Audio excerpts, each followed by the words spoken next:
Alisson Becker, guys, bad news for us. Alisson Becker will be out towards until the end of this season.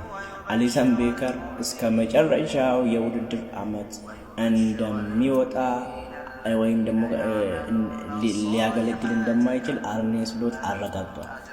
Alisson Becker haga dorgommii dhumaatti jechuudha. Haga dorgommiin kun dhumutti jechuudha. Haga amanni kun dhumutti kilaba isaa hin tajaajilu sababa miidhamee jiruuf jedhee Arne Slot mirkaneessee jira jechuudha.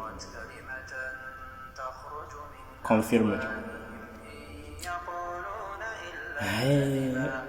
ይሁን we have Georgi Mamardashvili አለ ችግር የለውም ግን ምን ያህል እንደሚጠቅመን ደግሞ እኛ እናውቀዋለን። በተለይ ለፒኤስጂ ጫወታ ሰበብ ፒኤስጂ ዳፍ ሀጋ መከን በርባጂ ዞም ቤት ነገር ማልጎጆ ደንደኛ አምራ አከስ